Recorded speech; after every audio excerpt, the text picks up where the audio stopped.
आप गुलामों की जिंदगी गुजारेंगे और गुलामों की कोई जिंदगी नहीं होती। 2023 সাল থেকে কারাগারে আছেন পাকিস্তানের সাবেক প্রধানমন্ত্রী ও পিটিআই প্রতিষ্ঠাতা ইমরান খান।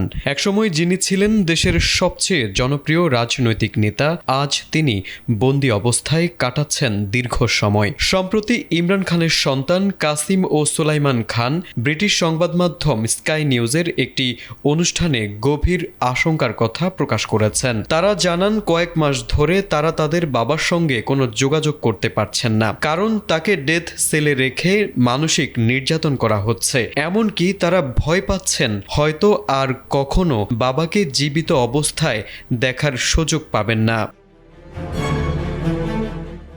কাসিম খান জানান, ইমরান খানকে যেসব ভয়াবহ পরিবেশে রাখা হয়েছে তা মানবিক নয়। তিনি বলেন, তার বাবা 2 বছরেরও বেশি সময় ধরে একাকী কারাগারের সেলে বন্দী।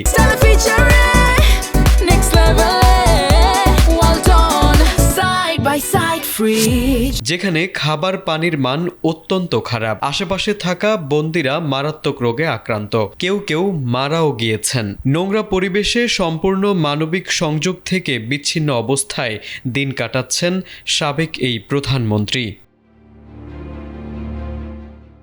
তিনি আরও জানান, এই পরিস্থিতি থেকে বেরিয়ে আসার কোনো পথ খুঁজে পাওয়া কঠিন হয়ে পড়েছে। পরিবার বিশ্বাস ধরে রাখার চেষ্টা করছে, কিন্তু বাস্তবতা দিন দিন আরও ভয়াবহ হয়ে উঠছে। কাসিমের ভাষায় এটি খুবই কষ্টকর। তিনি বলেন, এখন আমরা সত্যিই ভয় পাচ্ছি, হয়তো আর কখনো বাবাকে দেখতে পারবো না। তিনি অভিযোগ করেন, তার বাবা পরিকল্পিতভাবে মানসিক নির্যাতনের কৌশলের শিকার হচ্ছেন। এমনকি কারারক্ষীরাও তার সঙ্গে স্বাভাবিক যোগাযোগ করতে পারছেন না।